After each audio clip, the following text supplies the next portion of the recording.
Rokeya Rafiq baby. Rokeya Rafiq baby বাংলাদেশের একজন প্রথিতযশা নাট্যশিল্পী। Television এবং মঞ্চে ছিল তার সরব উপস্থিতি। তিনি দীর্ঘদিন কাজ করেছেন থিয়েটার ইউনিটের সাথে। তার একক নাটক গোলাপজান এখনও দর্শকদের হৃদয়ে উজ্জ্বল। সুদূর নিউ ইয়র্কেও তিনি নাটক নিয়ে এখনও কাজ করে যাচ্ছেন। কৃষ্টির পক্ষ থেকে তার সঙ্গে মঞ্চে আসছেন বাংলাদেশের আরও একজন জনপ্রিয় অভিনেত্রী, চলচ্চিত্র, টেলিভিশন এবং মঞ্চের প্রিয় শিল্পী, প্রিয় মুখ বন্যা মির্জা। আমি তাদের দুজনকে মঞ্চে আসবার জন্য এবং নাটক নিয়ে আলাপচারিতা এই পর্বটিতে অংশ নেবার জন্য বিনীত অনুরোধ জানাচ্ছি বন্যা মির্জা এবং আমাদের প্রিয় রোকেয়া রফিক বেবি আপা। আসবেন, এটার জন্য আমরা খানিকটা অপেক্ষা করেছি। তিনি হয়তো আমরা সবাই অনেক কিছুই জানি, হয়তো তবুও কিছু জিনিস আমরা আজ বেবি আপার কাছ থেকে জেনে নেব। বেবি আপা যেহেতু আমাদের মধ্যে আছেন, আমরা সেই সুযোগটা ছাড়তে চাইনি। তো আমার মনে হয় এটা খুবই একটা ইনফর্মাল বিষয়। আমরা দুজন ঠিক করেছিলাম যে আমরা একটু আলাপ করব, সেই ফাঁকে নাটকের অভিনেতা অভিনেত্রী রেডি হয়ে যাবেন এবং আমরা নাটক দেখব। তো ওই আলাপের সূত্র ধরে আমি বেবি আপার কাছে একটা প্রশ্ন রেখে শুরু করি। শুরু তো বা আলাপটা এভাবেই করতে হয়, তাই তো বেবি আপা? তো আমি আপনার কাছে প্রথমেই বলতে চাই যে আপনি বেশ অনেকটা সময় আছেন নিউ ইয়র্কে এবং কি মনে করছেন? থিয়েটার দেখছেন, থিয়েটার করছেন। আমার মনে হয় আমি তো অনেক প্রবীণ এখন এখানে, তো সেখানে যারা আগে কাজ করেছেন থিয়েটার কর্মীদের, এখানে যারা কাজ করছেন তাদের দায়বদ্ধতার জায়গাটাকে কিভাবে দেখেন? বাংলাদেশি থিয়েটারের, বাংলা ভাষী থিয়েটারের দায়বদ্ধতা কি মনে হয় আপনার দিক থেকে? আপনি কি বলবেন বিষয়টিকে? হ্যাঁ, বেশ বড় একটা মানে অভিজ্ঞতার কথা বলা যাবে।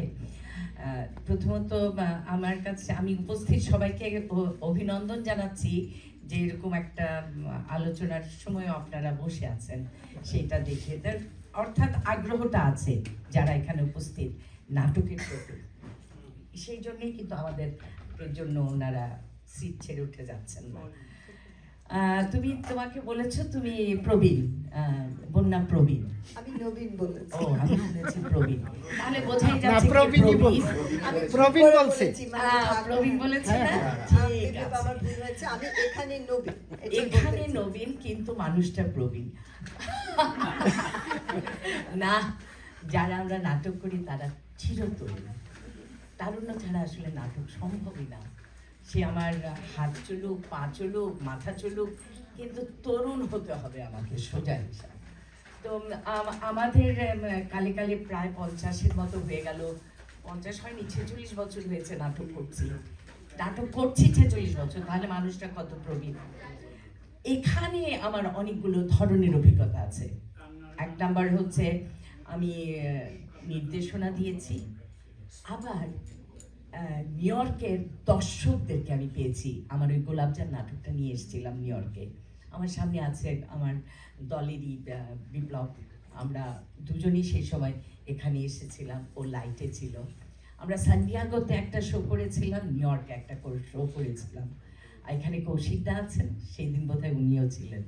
আমার খুবই ভালো লাগছে আজকের দিনে এখানে এই মঞ্চে, এই মঞ্চটুকুতে এসে আমার এই অভিজ্ঞতাগুলো বলি যে একটা দায়বদ্ধতা থেকে কিন্তু নাটক করছি আমরা, কিন্তু একটা দায়বদ্ধতা থেকে নয়, আনন্দ থেকে এবং দায়বদ্ধতা থেকে নাটক দেখতে আসেন কিন্তু নাটকের দর্শকেরা। সুতরাং এখানে দু ধরনের দায়বদ্ধতা কাজ করে। একটা হচ্ছে যারা আমরা নাটক করব, নাটকের মূল জিনিসগুলোকে তাদের কাছে পৌঁছে দেওয়া। পৌঁছাবো কি করে? অবশ্যই আমাদের মেধা, আমাদের সমস্ত কিছু সাবলীল একটা উপস্থাপনা দিয়েই আমরা পৌঁছাবো। এই পৌঁছানোটার উপরে দর্শকদের, আগে আমি বলবো আমরা যারা নাটক করি তাদের কিন্তু সাংঘাতিক রকমের একটা শ্রম যায়, সেটা মানে শারীরিক, মানসিক, মানে দৈনন্দিন জীবনের ঘন্টা থেকে অনেকগুলো ঘন্টা ছেড়ে দিতে হয় থিয়েটারের জন্য, যেটা খুব সহজে আমরা করি বাংলাদেশে। কিন্তু এই জায়গা খুবই কঠিন। যে পরিবারের সময় কর্মঘণ্টাকে কেটে থিয়েটারের জন্য কর্মঘণ্টা বের করা, এবং এটা করতে গিয়ে খুব খুব কষ্ট পায় এখানকার যারা থিয়েটারটা করে। এটা আমি আমার অভিজ্ঞতা থেকে বলছি, 2টো নাটক আমি ডিরেকশন দিয়েছি এখানে, সুতরাং আমি দেখতে পেয়েছি সবার ব্যক্তিগত জীবনের কত কিছু মাইনাস করে তারা থিয়েটারটা করছে কিন্তু ওই একটা আনন্দে, ওই আনন্দটা মানে নিজের কাছে নিজের দায়বদ্ধতা। এবং আমি এখন বলি যে এমন একটা পর্যায়ে এসে গেছে, 10 বছর আগে বা 15 বছর আগে যে নিউ ইয়র্কটাকে দেখেছিলাম, এই নিউ ইয়র্ক সিটির কথা বলি, অনেক হাজার হাজার হাজার দর্শক মানুষ কিন্তু বেড়ে গেছি আমরা, দর্শক বাড়িনি। এই কথাটা কিন্তু বাংলাদেশেও সত্য, বাংলাদেশের লক্ষ লক্ষ মানুষ, কোটি কোটি মানুষ, দর্শক কিন্তু সীমিত। এখানে একটা কথা বলতেই হয়, থিয়েটার যারা করে তারা সংখ্যায় কম, থিয়েটার যারা দেখে তারাও কিন্তু সংখ্যায় কম। আমাদেরকে কাজটা হচ্ছে, যেহেতু আমরা জীবন বাজি রেখে থিয়েটারটা করি, সে তাহলে কি করতে হবে, আমাদেরকে আমাদের সংখ্যাটা বাড়াতে হবে। এগুলোর তো অবশ্যই এরা তো নিজের উন্মাদনায় নাটক করেন, কিন্তু দর্শককুলের জায়গাটুকুতে অনেক বেশি মাত্রায় আমরা আমাদের বন্ধুদেরকে টেনে টেনে আনবো থিয়েটারটা দেখানোর জন্য। এখন একটা আমি কথা বলি, সেটা হচ্ছে যে থিয়েটার কিন্তু একদিনে ভালো লাগে না, একভাবে থিয়েটারের একদিনে থিয়েটারের ভাষাও বোঝা যায় না, এটা কিন্তু এক ধরনের একটা চর্চা। আমি আমার নিজের কথা বলি, যদি কবে যে আমার জীবনের ভেতরে থিয়েটার ঢুকে গেল এটা কিন্তু আমি বুঝতে পারি না। মানে এ যেন সকাল বিকাল রাতের আলোচনার মানে জীবনযাপনের ভিতরে থিয়েটারটা একটা অনুষঙ্গ, একটা অংশ হয়ে গেছিল। সুতরাং তাকে সেই অংশটা যখন হয়ে যায় জীবনের ভেতরে, সেই অংশটা কিন্তু দর্শকদের মধ্যেও হয়। মানে একটা নাটক না দেখলে যেন ভালো লাগে না, সপ্তাহটা চলে না। অর্থাৎ আমাদের ওই দর্শকগুলোকে আমাদেরকে আনন্দ দিয়ে তাদেরকে টেনে আনবার দায়িত্বটা আমাদের।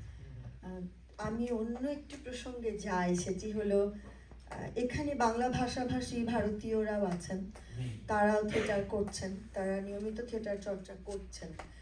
তারা কি আসলে বাংলাদেশিদের সাথে সংশ্লেষ বোধ করেন, নাকি খানিকটা প্রতিযোগিতামূলক বিষয় এখানে আছে?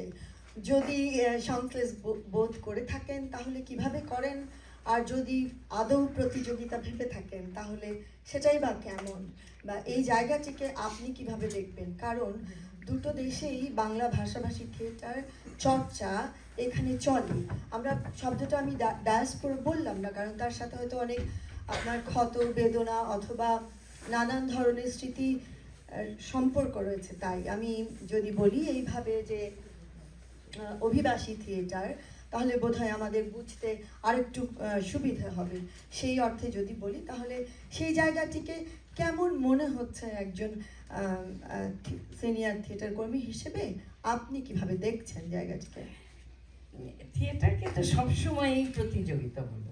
আমরা যদি বাংলাদেশের দিকে তাকাই, প্রতিটা দল কিন্তু একটা দলের সঙ্গে আরেকটা দল আমরা প্রতিযোগিতা করি, ওর নাটকের চাইতে আমার নাটক ভালো হবে। আবার একজন ডিরেক্টর আমার গত নাটকের চাইতে আমার এইবারের নাটক আরেকটু ভালো হতে হবে। অর্থাৎ প্রতিযোগিতাহীনতাটা ভালো, it's really good competition, but positive sense এই জিনিসটা থাকা ভালো এবং থাকাটা জরুরি। তাহলে হবে কি, আমি অনেক ভালো নিজের কাজটাকে অনেক বেশি ভালো করবো, নাহলে একঘেয়েমি এসে যাবে। একটু আমি আরেকটুখানি যোগ করে দিই যে সেই প্রতিযোগিতায় কি আছি আমরা আদৌ এখানে? এটা তো বলার অপেক্ষা রাখে না। আমরা আসলে কমিউনিটি বেস কাজ করি, আমরা খুব বেশি কিন্তু ইন্টার কমিউনিটি বেস কাজ করি না। কিন্তু এখানে আমার ওই যে বললাম একটা অভিজ্ঞতা আছে। সান্ডিয়াগোতে আমরা একটা ফেস্টিভ্যাল না, ওদের একটা ফেস্টিভ্যাল হচ্ছিল, সেখানে গেছিলাম। ওটা কিন্তু কমপ্লিটলি ওটা ছিল কলকাতা, পশ্চিমবঙ্গ, নট কলকাতা, পশ্চিমবঙ্গের বাঙালিদের একটা 70% তারা ছিল, 30% বাংলাদেশি ছিল। এবং ওদের নাটকটা আমাদের নাটকের আগে ছিল, এবং ওদের নাটকটা হয়ে যাবার পরে আমার গোলাপজামটা হলো। এবং একটাই শুধু অনুরোধ করেছিলাম আমি, যে আমরা বহু দূর থেকে এসেছি, 12,000 মাইল কিলোমিটার ক্রস করে আপনাদের সামনে একটা সন্ধ্যায় 1.5 ঘন্টা দাঁড়াবো। আপনারা একটু অনুগ্রহ করে মানে ভালো ছিল না, দর্শকটা কথা বলছিল থিয়েটারের ভিতরে, যেটা আমাকে উন্মাদ করে ফেলছিল, যে একটা থিয়েটার চলছে, সামনে দর্শক কথা আর বলে। গোলাপজান কেবল সংলাপের উপর দাঁড়ানো, না, অসংখ্য। হ্যাঁ, অসম্ভব। তো সেটা নিয়ে আমার মাথা ছিল, তো তাহলে তো সারাক্ষণই আমি কেটে যাবে আমার সমস্ত কিছু। অনুরোধ করেছিলাম এবং সেই অনুরোধটা তারা রেখেছিল। আর নাটকটা তো অসম্ভব সত্যি। তো দেখলাম যে তারা কিন্তু আমাদেরকে ছেড়ে চলে যায়নি, অর্থাৎ তারা বসেছিল, নাটকটা দেখেছিল। কিন্তু একই অভিজ্ঞতা আমার হলো সাউথ এশিয়ান ফেস্টিভ্যাল, এটা নিউ জার্সিতে হয়ে গেল, নামটা ঠিক এই মুহূর্তে বলতে পারছি না। ওখানে আমাদের নাটকটা যখন নিয়ে গেলাম, আমাদের আগে ছিল পশ্চিমবঙ্গের নাটক, ওদের সময় ওই নাটকটার সবাই কমপ্লিট ফুল হাউস। যখন আমাদের নাটকটা শুরু হলো বাংলা ভাষাভাষী, অর্থাৎ ওখানে পশ্চিমবঙ্গের মানুষ বেশি। আমি আগেই বলেছি কমিউনিটি বেসড নাটক করি, কি আমরা কি ওরা, ওরা বসে দেখলো, ওদের একটা স্কুল প্রোডাকশন, কিন্তু ওদের ধৈর্য হলো না বাংলাদেশের নাটকটা দেখার।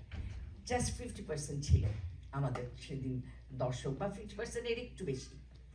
ফুল হাউস ছিল, প্রায় 250 দর্শকের হাউস ওটা, তো অনেক দর্শকই ছিল তার সে হিসেবেও। সুতরাং যদি আমি বলি যে আমরা কোথায় যে পিছিয়ে যাব, পিছিয়ে আমরা যাচ্ছি না। আসলে আমাদের ওই যে আমাদের যে দর্শক, আমাদের কমিউনিটির দর্শককে আমাদের টানতে হবে, এটা আমার শিক্ষা। আমি এটা শিখেছি, মানে আমার এটা লার্নিং ছিল লাস্ট নিউ জার্সি ফেস্টিভ্যালে, যে নো, ওদের, তবে এটা কি, ওদের তো কালচারালি ওরা থিয়েটারটা দেখে, আর আমরা তো কালচারালি থিয়েটারটা, আমাদের কালচারের ভিতর থিয়েটারটা ওরকম ঢোকানো জিনিস না।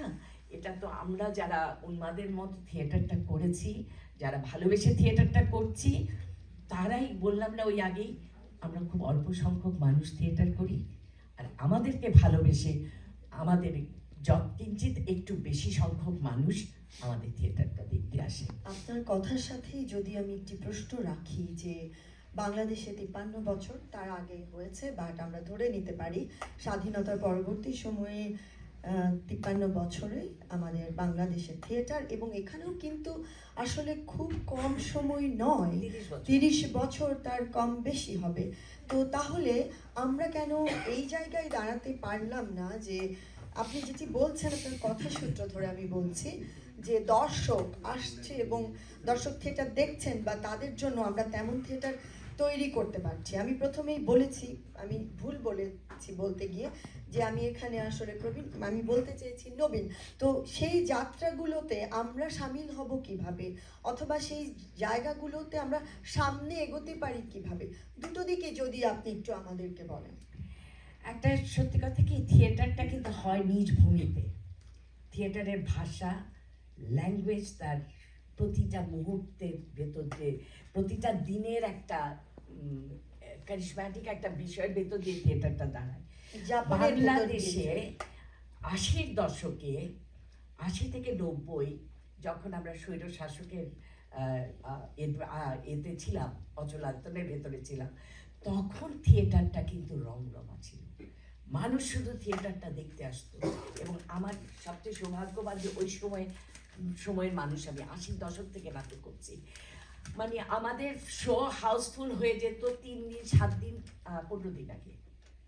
কিন্তু 90 দশকের পর, 2000-এর পর কোথায় যেন কালচারালি জিনিসটা অন্যদিক মাত্রায় চলে গেছে, বা অনেক ধরনের অনুষঙ্গ আছে, স্যাটেলাইট আছে, এটা আছে, সেটা আছে। আর আমাদের ওই 80-র দশকে বিটিভি ছিল আর স্ল্যাশ ছিল থিয়েটার, এটাও হতে পারে। কিন্তু কথা হচ্ছে পলিটিক্যাল যে একটা অবস্থান, যেখান থেকে মানুষ শ্বাস নিতে চায়। আর থিয়েটারটা কি, থিয়েটার হচ্ছে এস্টাবলিশমেন্টের বিরুদ্ধের একটা আওয়াজ। এখন আমেরিকাতে বসে আমরা যে থিয়েটারটা করব, সেই থিয়েটারটার ভেতরের আমার আদর্শিক জায়গাটা কি, আমাদের কোন থিয়েটারটাকে আমি চয়ন করব, কোন থিয়েটারটাকে আমি খুঁজে নিব, কোন থিয়েটারটাকে আমি ভাববো যে আমার মানুষের এরকম জিনিস এই ভাষায় তারা তারা তাদের মুক্তি পাবে, তারা তাদের প্রশ্নকে তারা ব্যাখ্যা করতে পারবে, তাদের ভিতরের সমস্ত কিছুকে তারা একটু আরো আনন্দ দিতে পারবে, এই যে জায়গা, অথবা সামনের দিকে এগিয়ে যাবে। কারণ আমাদের সেই সমস্ত নাটকগুলো হলে পরে নাটকের পর দর্শকরা আমাদের গানগুলো গেয়ে গিয়ে কিন্তু বেরোতো, অর্থাৎ কিভাবে চেপে যেত থিয়েটার মস্তিষ্কের ভিতরে। তো এইখানে এসে এই একটা ঝামেলা আছে। সুতরাং এখানে বসে থিয়েটারটা করতে হবে এই প্রেক্ষিত নিয়ে, বাংলাদেশ প্রেক্ষিত নিয়ে নয়। এই প্রেক্ষিত মানে আমি বলবো কিছু জিনিস আছে ইউনিভার্সাল, ক্লাসিক তো সর্বসময় পড়তে পারি, গল্পটা এখানকার মানুষের হবে, গল্পটা নয়, যে গল্পটাকে এখানকার মানুষ বুঝতে পারবে সাংঘাতিক ভাবে। এখন তো সাংঘাতিক সবাই ভয়ঙ্কর ভাবে ভীতগ্রস্ত হয়ে যাচ্ছে, আমাদের ইমিগ্রেন্টদের অবস্থা কি হবে, কি হতে যাচ্ছে পলিসিতে, এই যে একটা টেনশনের ভেতরে এখানকার আমরা একটা একটা টেনশন শুরু হয়ে গেছে। এই ধরনের জিনিসগুলোকে যদি যত বেশি আনবো তত করে মানুষ নিজেকে একটা শক্তিও পাবে, আবার পথও খুঁজে নিতে পারবে।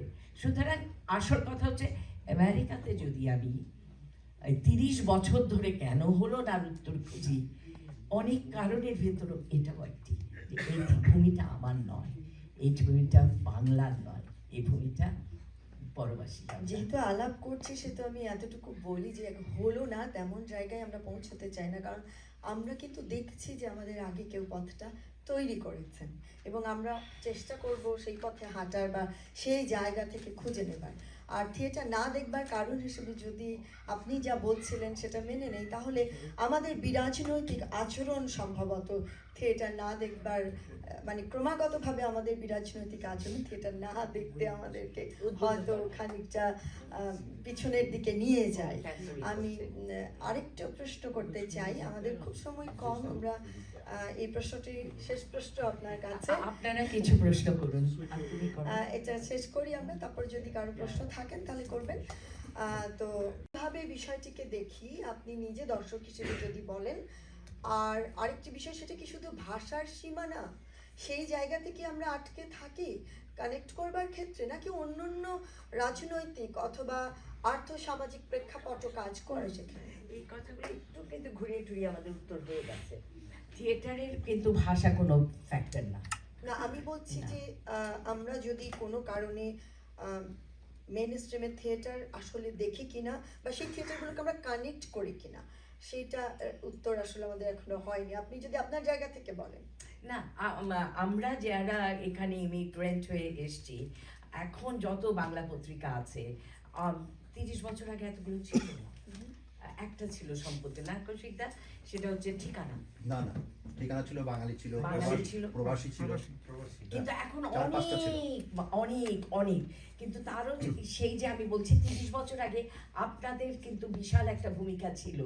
আপনারা যেভাবে প্রত্যেকটা নাটকে, এগুলো গল্প আমি সুলেমানের কাছে শুনেছি, যে কিভাবে এবং স্বপ্না ভাবির কাছ থেকে আমি সমস্ত পেপার ক্লিপ আমার কাছে আছে, ওই সুলেমানের এসএম সুলেমানের যত কর্মকাণ্ডের, তো তার ভেতর দিয়ে দেখেছি আপনাদের পারস্পরিক একটা বোঝাপড়া ছিল এবং আপনাদের ভেতরে একটা কাজ করছিল যে কি করে এটাকে পেট্রন করা যায়, কিভাবে আরো লোকের কাছে শুনিয়ে যায়। এখন তো Facebook is a option, social media is such a, কত কত জায়গা আছে, এখন কিন্তু খুব সহজেই এই জায়গাগুলোতে ধরতে পারি। কিন্তু এই 30 বছর ধরে না হওয়ার পিছনে কারণ, যে মানুষগুলো এসেছিল তারা তাদের জীবনের স্ট্রাগল করতে গিয়ে, এবং আমি আবারও বলি, থিয়েটারটা যদি নিজের ভূমিতে হয় তাহলে খুব সহজে আমি আজকে ব্যস্ত, আমাকে আরেকজন এসে সাবস্টিটিউট করে আমার ওই জায়গাটা এগিয়ে নিতে পারি, বাট এখানে সেইটা ছিল না। সেই জন্য অনেক দলকে আমরা দেখি 5 বছর 7 বছর, এমনকি বাংলাদেশ থিয়েটার সেও 10 বছর পরে নাটক করেছিল। এই যে দীর্ঘ একটা গ্যাপ হয়ে যাওয়া, এই গ্যাপটা হয়ে যাওয়ার মূল কারণটাই হচ্ছে যে আমাদের দলের ভিতরে আমাদের সদস্য সংখ্যার পরিমাণ এবং আকাঙ্ক্ষার জায়গাটা তীব্রতা না থাকা, এবং অবশ্যই আমি বলবো নেতৃত্ব, থিয়েটার নেতৃত্ব। আসলে আলাপ করলে অনেক সময় লেগে যাবে এবং এই আলাপ শেষ হবার নয়, কিন্তু আমার মনে হয় আমাদের যেহেতু একটা সময় থাকে, হ্যাঁ, সেজন্য শেষ করতে হয়। তো আমার মনে হয় যে তবুও যারা আমরা নিরাশ না হই, তবুও যারা এই কাজটি 30 বছর আগে শুরু করেছিলেন এখানে, এবং যত অল্প 35 বছর 35 বছর, তো 35 বছর ধরে যতটুকুই করেছেন সেই পথটা অন্তত তো তৈরি হয়েছে। আমরা হয়তো সেই পথটাতে হেঁটে খানিকটা এগিয়ে নেবার চেষ্টা করতে পারি, সে ততটুকু আশা তো আমরা রাখতেই পারি। বেবি আপাকে অনেক ধন্যবাদ এতটুকু আলোচনা করবার জন্য, কিন্তু আমি দর্শকদের বলবো লিখেছেন ওরিয়ানা ফালাচ্ছি, বাংলায় অনুবাদ করেছেন অধ্যাপক আনু মোহাম্মদ, নাটকটি নির্দেশনায় হীরা চৌধুরী, অভিনয়ে ফেরদৌস ইতি ও হীরা চৌধুরী। নাটক শুরুর পূর্বে নাটকটির সারসংক্ষেপ আপনাদের সামনে তুলে ধরার জন্য আমি মঞ্চে আহ্বান জানাচ্ছি শুক্লা রায়, এবং 2 মিনিট সময় চেয়ে নিচ্ছি আমাদের মঞ্চটি তৈরি। তরুণ পেশাদার নারীর, সম্ভবত ফালাসি নিজেই তার সম্পর্কে লিখেছিলেন, যিনি গর্ভে থাকা তারই শিশুকে লিখেছেন, যেখানে তার ক্যারিয়ার এবং একটি অপ্রত্যাশিত গর্ভাবস্থার মধ্যে সঠিকটিকে বেছে নেওয়ার সংগ্রামের কথা বর্ণিত হয়েছে, যেখানে তার শৈশবের উদাহরণ দিয়ে জীবনের প্রকৃতি ব্যাখ্যা করা হয়েছে এবং তাকে পৃথিবীর অবিচারের বিষয়ে সতর্ক করা হয়েছে। It is written as a letter by a young professional woman, presumably Fallacy herself, to the fetus she carried in her utero. It details the woman's struggle to choose between a career she loves and an unexpected pregnancy, explaining how life works, with example of her childhood and warning him or her about the unfairness of the world.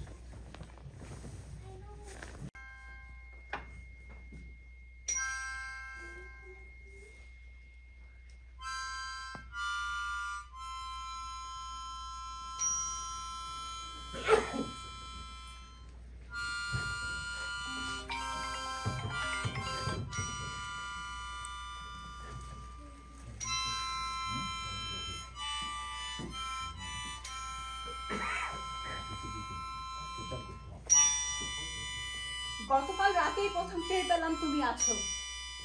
অসীম এক শূন্যতা থেকে আসা ছোট্ট একটা জীবন বিন্দুর মতো। তোমার অস্তিত্বের এই আকস্মিক ঘোষণা আমাকে অভিভূত করলো, বিস্মিত করলো এবং বিদ্ধ করলো একটা বুলেটের মতো। একটা ভয় আমার সারা শরীরে, সমগ্র সত্তায়। অন্যদের জন্য এ ভয় নয়, আমি কাউকে পাত্তা দিই না। ঈশ্বরের ভয়ও নয়, ঈশ্বরে আমি বিশ্বাস করি না। ব্যথার জন্য আমার কোনো ভয় নেই। আমার ভয় তোমার জন্য, যেভাবে এবং যে পৃথিবীতে তুমি আসছো তার জন্য তোমাকে স্বাগত জানানোর কোনো আগ্রহ আমার কোনো কালেই ছিল না। কিন্তু আমি জানতাম একদিন না একদিন তুমি আসবে। আমার ভয় যদি কোনোদিন তুমি প্রশ্ন করো কেন কেন তুমি আমাকে পৃথিবীতে নিয়ে এলে, কেন, কে বলেছিল তোমাকে?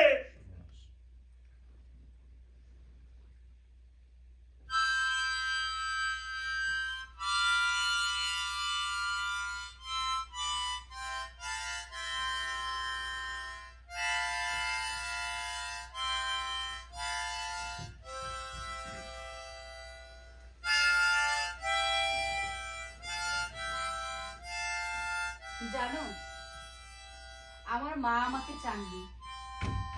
অন্যদের উপেক্ষার মধ্যে শুরু হয়েছে আমার জীবনের আদি মুহূর্তগুলো। কেউ চায়নি আমি আসি। আমি আসবো না এটা জেনে আমার মা প্রতি রাতে গ্লাস ভর্তি পানির সঙ্গে ওষুধ মিশিয়ে খেতেন আর কাঁদতেন একা একা গোপনে। তবু আমি এসেছি, কেননা শূন্যতা থেকে কিছু না কিছু সব সময় ভালো। কেন একজন শিশুকে পৃথিবীতে নিয়ে আসা শুধু শুধু যে জন্মে ক্ষুধার শিকার হবে, দারিদ্রতার শিকার হবে, ঠান্ডায় কাতর হবে, অপমানিত হবে, বঞ্চিত হবে, অসুস্থতা কিংবা যুদ্ধ তাড়িত হবে, এরকম প্রশ্ন অনেক মেয়ের। শিশুর ক্ষুধা নিবৃত্ত হবে, উষ্ণতা থাকবে শরীরে, সামাজিক মর্যাদা এবং সম্মান সেই শিশুরা প্রাপ্য হবে, অসুস্থতা মুক্ত বন্ধুময় এক পৃথিবীতে সে বাস করবে, এরকম আশা তারা করতেই পারে না। হয়তো তারা ঠিক, তবুও দুর্ভোগ যন্ত্রণা থেকে শূন্যতা কি ভালো? এমনকি আমি যখন ব্যর্থতায় কাঁদি, মোহভঙ্গের বেদনায় অস্থির হই, অসঙ্গতিতে ক্ষুব্ধ হই, আমার তখনও মনে হয় না আমি না থাকলেই ভালো ছিল। কিন্তু তোমার বেলায় এ ধরনের যুক্তি খাটাতে আমার সাহস হয় না। তবু জেনে রাখো, আমি তোমার ব্যাপারে সিদ্ধান্ত নিয়ে নিয়েছি, তুমি আসবে।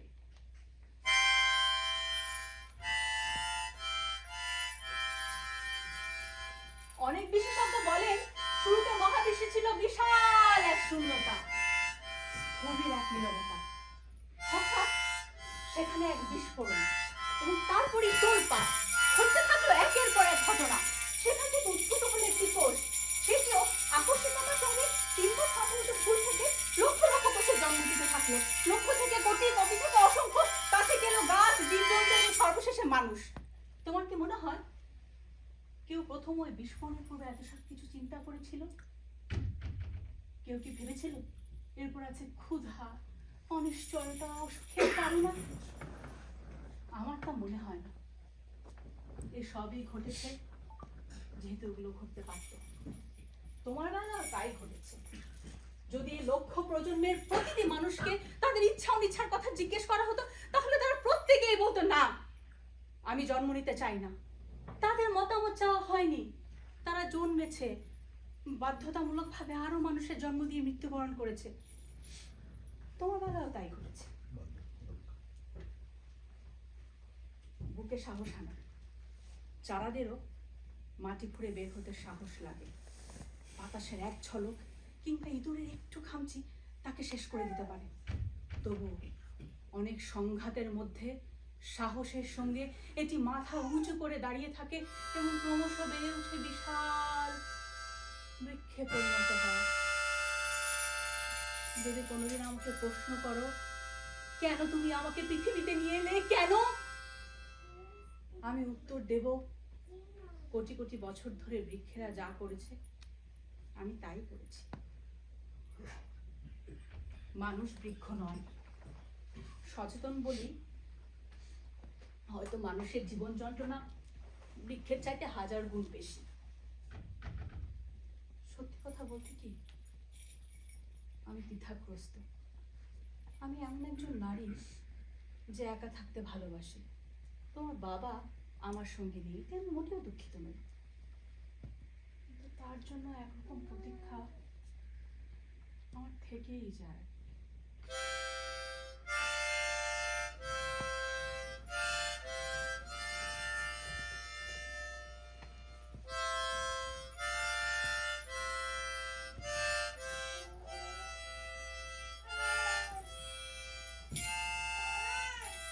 তুই কি হবে, ছেলে না মেয়ে? যদি মেয়ে হও তাহলেই বেশি ভালো লাগবে আমার। আমি চাই আমি যেসব কিছুর মধ্য দিয়ে অগ্রসর হচ্ছি তুমিও সেসব অতিক্রম করো। আমার মা যিনি মেয়ে হয়ে জন্মানোকে দুর্ভাগ্য মনে করতেন, আমি তার সঙ্গে মোটেও একমত নই। আমি জানি এই পৃথিবীর পুরুষের, তাদের আধিপত্য এতই প্রবল যে মাঝে মাঝে তা ভাষায় প্রকাশ করা দুরূহ হয়ে পড়ে। অথচ দেখো, মানুষ বলতে তো নারী পুরুষ উভয়কে বোঝায়। সকল নারী পুরুষই মানব জাতির অন্তর্ভুক্ত। পৌরাণিক উপাখ্যান বলে প্রথম মানুষ হচ্ছেন একজন পুরুষ, অ্যাডাম। ইভ এসেছে তারপরে তাকে আনন্দ দেওয়ার জন্য, সমস্যা সৃষ্টির জন্য। গির্জায় যে চিত্র ঝোলানো থাকে সেখানে ঈশ্বর একজন সাদা শ্বশ্রুমণ্ডিত বৃদ্ধ, কখনোই সে শুভ্র চুল শোভিত বৃদ্ধা নয়। উপাখ্যানের সব নায়ক পুরুষ। আগুনের দেবতা প্রমিথিউস থেকে শুরু করে আমরা যাকে ঈশ্বরের পুত্র যিশু বলি সে পর্যন্ত সর্বত্রই নারী হচ্ছে তাদের গর্ভধারণকারী, এর বেশি কিছু নয়। আর সেজন্যই নারীর জীবন এক ধরনের অ্যাডভেঞ্চার, যেখানে সাহসের প্রয়োজন এবং যাতে কখনোই একঘেয়েমি আসে না। তুমি যদি নারী হয়ে জন্মাও, সর্বপ্রথম তোমাকে সংগ্রাম করতে হবে এ সত্য প্রতিষ্ঠার জন্য যে যদি ঈশ্বরের অস্তিত্ব থেকে থাকে তাহলে সে সাদা চুলের বৃদ্ধা কিংবা সুন্দরী তরুণীর মতো হতে পারে। তোমাকে সংগ্রাম করতে হবে এ সত্য প্রতিষ্ঠার জন্য যে তোমার সুন্দর মসৃণ শরীরের ভেতরে বুদ্ধিবৃত্তির স্থান আছে, যা আত্মপ্রকাশের জন্য সারাক্ষণ চেষ্টা করছে। তোমাকে বোঝাতে হবে মা হওয়া ব্যবসা নয়, দায়িত্ব নয়, যে আরো অনেক অধিকারের মতো আরেকটি অধিকার। এসব সত্য তুমি কমজনকে বিশ্বাস করাতে পারবে, প্রায়শই তোমাকে পরাজিত হতে হবে, কিন্তু এতে হতাশ হবার কিছু নেই। গন্তব্যে পৌঁছানোর চাইতে যাত্রাপথ অনেক সুন্দর। যদি তুমি ছেলে হয়ে জন্মাও তাহলেও কোনো দুঃখ থাকবে না আমার, তবে এতে তোমার ঝামেলা অনেক কমে যাবে। অন্ধকার রাস্তায় ধর্ষিত হবার ভয় থাকবে না, প্রয়োজন পড়বে না নিজের শরীর থেকে বুদ্ধি থেকে শরীর দেখানোর, প্রয়োজন পড়বে না কারোর পছন্দ মতো কারোর সাথে শুলে কোনো বাজে কথা শুনতে হবে না তোমার। কিন্তু পুরুষ হয়ে জন্মালেই সকল রকম দাসত্ব আর অবিচার থেকে মুক্তি পাবে এরকম ভাবার কোনো কারণ নেই। পুরুষের জন্য জীবন সহজ নয়, তখন তোমার পেশি হবে একটা মেয়ের থেকেও শক্তিশালী, এবং তোমার বোঝাও হবে তখন ভারী। তুমি যখন কাঁদবে তখন তারা হাসবে, তোমাকে তারা হত্যা করবে কিংবা হত্যাকারীর ভূমিকায় নামাবে। এসব কারণে পুরুষের জীবনেও তোমাকে অনেক সংগ্রাম করতে হবে। আমি চাইবো তুমি এমন একজন পুরুষ হও যে দুর্বলের প্রতি সবল, যে উদ্ধতের প্রতি উদ্ধত, যে ভালোবাসা বোঝে তার বন্ধু এবং অধিপতিদের প্রতি কঠোর। পুরুষ মানে সম্মুখভাগে লেজ বিশিষ্ট একজন মানুষ নয়, পুরুষ মানে একজন ব্যক্তি। ব্যক্তি শব্দটি চমৎকার, কেননা এর কোনো নারী পুরুষ ভেদাভেদ নেই। তুমি হয়তো জানো হৃদয় এবং মস্তিষ্কেরও নারী পুরুষ ভেদাভেদ নেই। তুমি যদি এ সত্যটি জানো এবং হৃদয় এবং মস্তিষ্ক সম্পূর্ণ একজন মানুষের মতো আচরণ করো, তাহলে আমি অন্যদের মতো কখনোই তোমাকে নারী পুরুষ হিসেবে আলাদা করে দেখবো না। আমি শুধু চাইবো ভয়, যার মতো ঘৃণিত কোনো শব্দ এই পৃথিবীতে নেই, তার সকল চিহ্ন তুমি মুছে ফেলবে। এই ভয় মানুষকে মানুষ করতে দেয় না, পুড়ে পুড়ে খায়। তুমি কখনোই ঝুঁকি এড়াতে ভয় পাবে না, যত যত ভয়ঙ্করই হোক না কেন। পৃথিবীতে আসাই একটা ঝুঁকির কাজ, পৃথিবীতে এসে ঝুঁকি এড়ানোর আর কোনো পথ নেই। জীবন হচ্ছে পাথর ফেলা রাস্তার মতো, যেখান দিয়ে তোমাকে হোঁচট খেতে হবে, জখম হতে হবে, তোমার অনেক কষ্ট হবে, লোহার জুতো পরেও তুমি রক্ষা পাবে না। কেননা লোহার জুতো পরে হয়তো তোমার পা বাঁচবে, কিন্তু এরকম অনেকেই থাকবে যে তোমার মাথায় পাথর মারবে।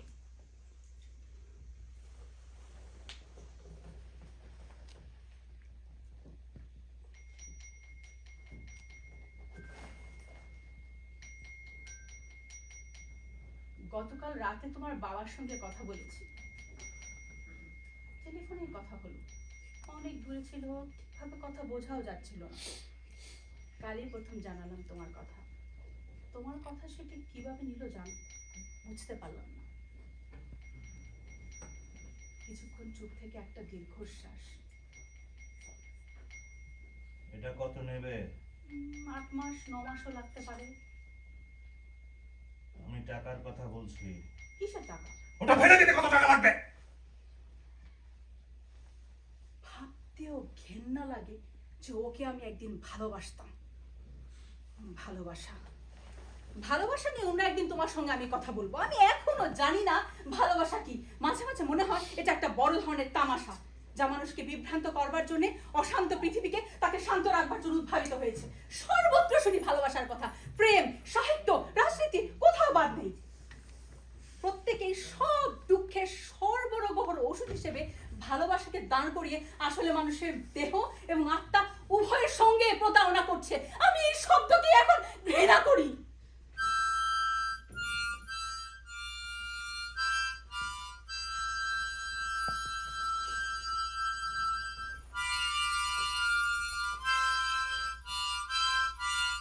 আজকে তুমি 6 সপ্তাহ পূর্ণ করলে।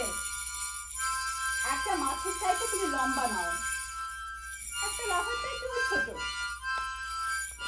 আর আকাশী বস্তুর মতো নেই তুমি। মানুষ চেহারা দেখা যাচ্ছে তোমার। বেশ বড় চাঁদি মাথা পরিষ্কার এখন। তোমার হাতগুলো এখন পাখার মতো। আমার খুব ইচ্ছে হচ্ছে তোমাকে এখন আদর করি। অত্যন্ত চমৎকার ভঙ্গিতে ডাক্তার তার আনন্দ প্রকাশ করে বললেন, কনগ্রাচুলেশনস ম্যাডাম। তাকে আমি সংশোধন করে দিয়ে বললাম, না মিস। হাস্যোজ্জ্বল মুখের আলো যেন দপ করে নিভে গেল। মনে হলো বড় একটা চড় খেলেন তিনি। হাতে কলম নিলেন, কাগজে মিসেস কেটে লিখলেন মিস। বিজ্ঞান আমাকে জানালো তুমি আছো। নতুন কোনো অনুভূতি হলো না, কারণ সেটা আমি আগে থেকেই জানতাম। কিন্তু আমি অবাক হলাম আমার বৈবাহিক অবস্থাকে এতটা গুরুত্ব দিতে দেখি। ডাক্তার এবং নার্সের ব্যবহার এমন ছিল যে তারা খুব ক্রুদ্ধ, খুব অনিচ্ছুক। তারা আমার দিকে তাকাননি, ঘন ঘন নিজেদের মধ্যে দৃষ্টি বিনিময় করছিলেন। ডাক্তার এমনভাবে পরীক্ষা নিরীক্ষা করছিলেন যেন উনি আমাকে ধ্বংস করতে চান, কারণ আমি মেয়েটা নই। সব ঠিক আছে, সিগারেট খাবেন না, খুব গরম পানিতে গোসল করবেন না, সর্বোপরি কোনো অন্যায় সিদ্ধান্ত নেবেন না, আর 2 সপ্তাহ পরে দেখা করবেন। কথাগুলো বলার মধ্যে হাসি ছিল না তার মুখে। বিদায়ের সময় নার্স গুড বাইও জানালেন। আমি ক্রমশ ভয় পেয়ে যাচ্ছি। এমন এক পৃথিবীতে তুমি আসছো যেখানে অবিবাহিত মেয়ের সন্তান আশা করা অন্যায়, কাণ্ড জ্ঞানহীনতা। হয় সে পাগল, গোলমেলে, অথবা হেরোইন আসক্ত। স্বাভাবিক মা হিসেবে তাকে কখনোই গণ্য করা হয় না। পরিচিত ওষুধের দোকানে ওষুধ কিনতে গেলাম, প্রেসক্রিপশন দেখে ভদ্রলোক অবাক। তিনি জানতেন আমি বিবাহিতা নই। দর্জির দোকানে গেলাম, ওভারকোট বানাতে হবে, শীত আসছে, অন্তত তোমাকে গরম রাখবার জন্য। দর্জি মাপ নেওয়ার সময় জানালাম আমি আমার পেটে বাচ্চা শিগগিরই বড় হয়ে যাবে, সে মাপেই যেন বানিয়ে দেয়। তার অবস্থা দেখে ভয় পেয়ে গেলাম, তাতে আটকানো পিন না তার পেটে চলে যায়। অফিসের বসকে জানালাম, তিনি আমাকে কাজ দিয়েছেন, পয়সা দিয়েছেন। কয়দিন পর স্বাভাবিক কাজকর্ম করতে পারবো না, এটা তাকে না জানানো অন্যায়। ভদ্রলোক বাকরুদ্ধ হলেন। কিছুক্ষণ চুপ থেকে বললেন, আপনি তো মনও পরিবর্তন করতে পারেন, এখনো আপনার হাতে সময় আছে। এত সুন্দর ক্যারিয়ার আবেগের বশে কেন নষ্ট করতে যাবেন? ভদ্রলোক জানেন না এটি কয়েক মাসের ব্যাপার নয়, এটা সামগ্রিক দৃষ্টিভঙ্গির ব্যাপার।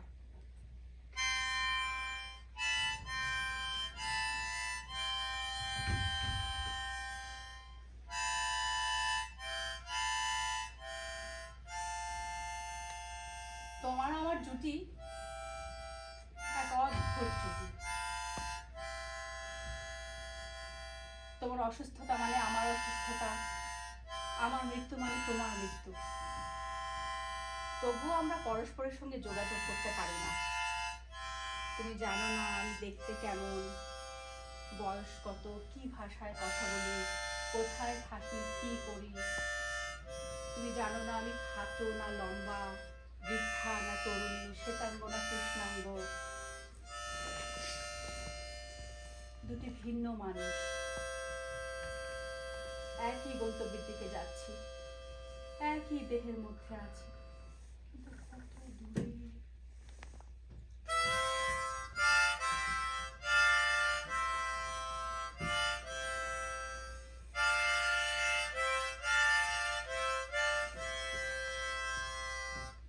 আপনি কি সত্যিই বাচ্চা চান?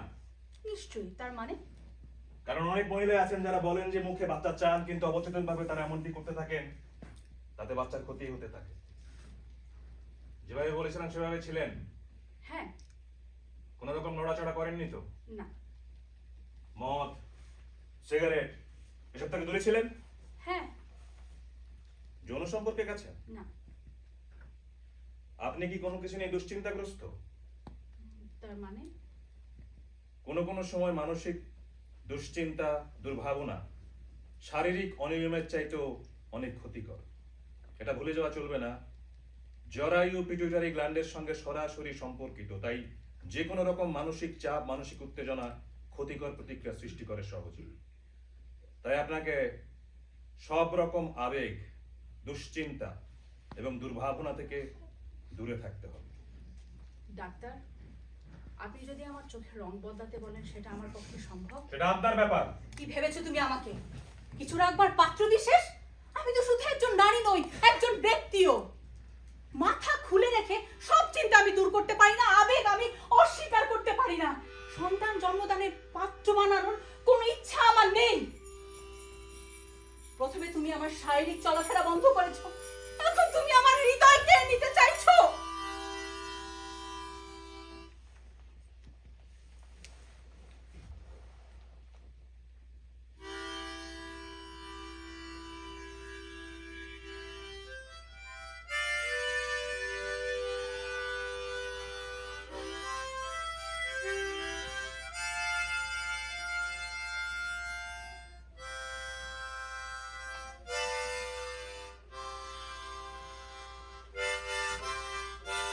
আমি কতটা বদলে গিয়েছি তা কি তুমি খেয়াল করেছো? হাসপাতাল থেকে ফিরে এসে নিজেকে একটা নতুন মানুষ মনে হচ্ছে। জীবন কি চমৎকার! গাছ, মাটি, আকাশ, সমুদ্র। সমুদ্রের গর্জন কি তুমি শুনতে পাও? গত কিছুদিন হাসপাতালে পড়ে থাকতে থাকতে সব কিছু অন্ধকার দেখতাম, আর তোমাকেও বলতাম সেরকম। জীবনকে অন্যভাবে দেখা উচিত। তুমি তাড়াতাড়ি পরিপূর্ণ হও, আবির্ভূত হও বিশ্বে। সূর্যের সাক্ষাতে কোনো ভয় নেই, আর প্রথমে একটু চোখে লাগবে, একটু ভয় দাঁড়াবে, তারপর সব ঠিক হয়ে যাবে। এতদিন শুধু বাজে কথাগুলো বলেছি তোমাকে, হাসাতে পারিনি কখনো। তুমি আমাকে যেরকম ভাবছো আমি সেরকম নই, আমি খেলতে পারি। শোনো, গতকাল কি হয়েছে জানো? হোটেলে ফিরে দরজার সামনে সব জুতো আর নাস্তা আলাদা করে দিয়েছি। সকালে উঠে শুনি চেঁচামেচি, হইচই, মহিলার দরজায় গাম্বুট, বৃদ্ধার দরজায় হাই হিল। যে রুটি ডিম দিয়েছে সে পেয়েছে কফি। আমি শুনেছি আর হেসেছি, মনে হচ্ছে আমার শৈশবের দিনগুলো আমি আবার ফিরে পেয়েছি। আমার ইচ্ছা হচ্ছে তোমাকে নিয়ে এখন কবিতা লিখি, যেখানে থাকবে স্বস্তির কথা, পুনরাবিষ্কৃত বিশ্বাসের কথা, ফুলে ফুলে ঢেকে দেওয়ার কথা, মেঘে মেঘে ঘুরে একাকী সাগর দেখবার কথা।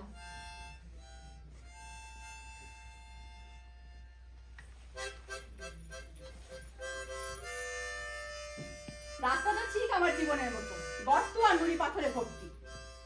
একজন নামী লেখককে চিনতাম, যিনি বলতেন যে যেমন জীবন চায় সেরকমই পায়, যে গরিব সে দারিদ্রতায় চায়।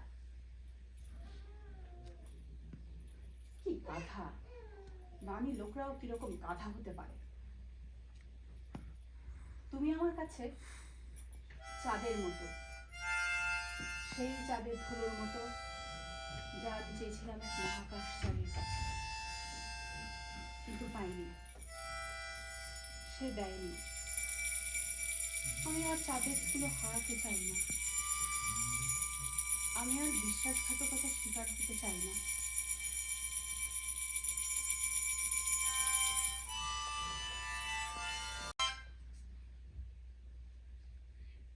মনে হচ্ছে বাচ্চাটা আর বেড়ে উঠছে না, কিংবা বাড়বে না। 2 সপ্তাহ আগেই বাচ্চার বৃদ্ধি বন্ধ হয়ে গেছে। বুকে সাহস আনতে চেষ্টা করুন, আর কিছু নেই। ওটা মরে গেছে। পাহাড় সমান নীরবতা নিয়ে শুয়ে রইলাম, মাথা আর কাজ করছে না, কোনো শব্দ নেই, কোনো চিন্তা নেই। মা, আমার জীবনে এই ডাক এই প্রথম। মনে হলো পূর্ণবয়স্ক এক পুরুষের গলা। মা তুমি কেঁদো না, আমি তোমাকে ক্ষমা করেছি। আমি আর কোনো সময়, অন্য কোনো দিন ঠিক জন্ম নেব। কিন্তু আমি জানি যে তুমি ছিলে, সে তুমি কখনোই জন্মাতে পারবে না। কিন্তু আমি তোমাকে খুব মিস করছি। আমার মনে হচ্ছে কি যেন নেই আমার, হাত পা কিংবা অন্য কিছু। দেয়াল থেকে তোমার ছবি সরিয়ে ফেলেছি, ডাক্তারের কথা রাজি হয়েছি তোমাকে আমার থেকে আলাদা করবার জন্য। আমাদের আলাদা হওয়ার সময় হয়ে গেছে। আমি চাই না তোমাকে ওরা চামচ দিয়েছিল। আমি তোমাকে দেখতে চাই যেমনটা এতদিন দেখে এসেছি।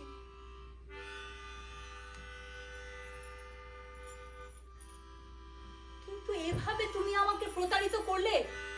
তুমি শুধুমাত্র একটা ডিম, গোলাপি অ্যালকোহলে ভাসছো। তুমি তুমি অনেক আগেই মরে গেছো। চারিপাশে কারা বুঝতে পারছি না। সাদা অ্যাপ্রন পরা ডাক্তার। ডোজ দ্বিগুণ করে দাও। কিসের ডোজ? ব্যথার, যন্ত্রণার? দেখছো না চলে যাচ্ছে। কে যাচ্ছে? তুমি এত ভীতু। পৃথিবীর কিছু কাহিনী শুনে তুমি পালালে। বাবার মতো পালাতেই সুখ তোমার।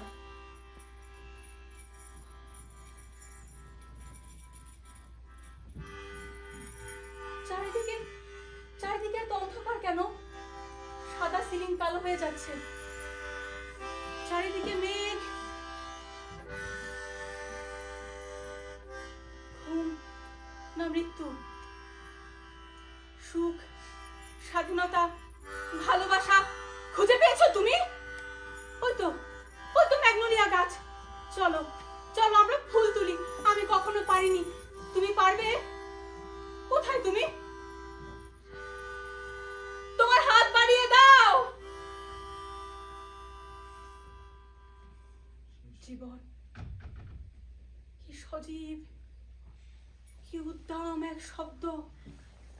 সব ক্লান্তি ঝরে যায়, সব দুঃখ মুছে যায়। ও অনেক আলো, অনেক কষ্ট। চারিদিকে চারিদিকে কারা দৌড়চ্ছে? লক্ষ লক্ষ কোটি শিশু, নতুন সব মানুষেরা। তুমি মরে গেছো,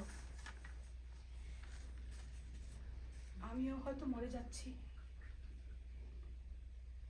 কিন্তু জীবন ধারাবাহিক, জীবনের মৃত্যু নেই। তোমার হাত বাড়িয়ে দাও। তুমি কোথায়? তোমার হাত বাড়িয়ে দাও, তোমার হাত বাড়িয়ে দাও।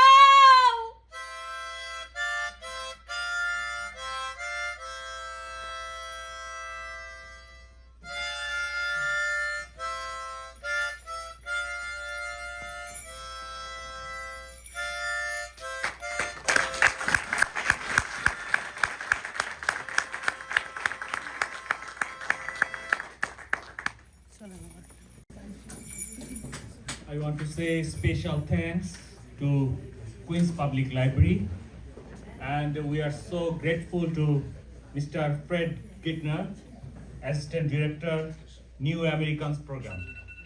শুধু দর্শক, আপনারা আমাদের প্রাণ, আপনারা এসেছেন বলে আমাদের সমস্ত প্রোগ্রাম সার্থক হয়েছে।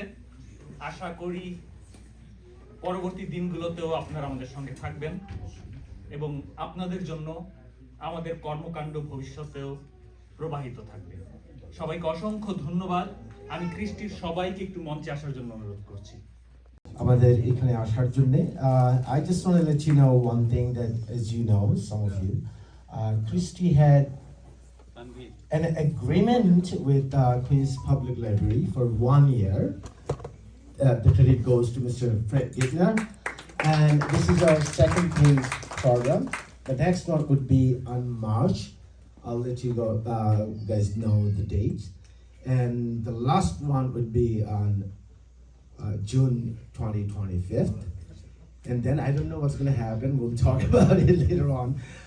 So আপনাদের সবাইকে আমাদের পুরো প্রোগ্রামে আমন্ত্রণ জানাচ্ছি এবং এটি বলতেই চাই যে আপনারা নিশ্চয়ই বুঝতেই পেরেছেন যে এখানে এর আগে আমরা একটা রিডিং প্লে করেছিলাম। আজকে একটু ভিন্ন ধরনের চেষ্টা করেছি, কারণ এখানে এই জায়গাতে আসলে ফুল প্লেজের একটি নাটক করার মতো কোনো অবস্থাতেই সম্ভব নয়। সম্ভব নয় এই কারণে সম্ভব নয়, এখানে লাইট নেই।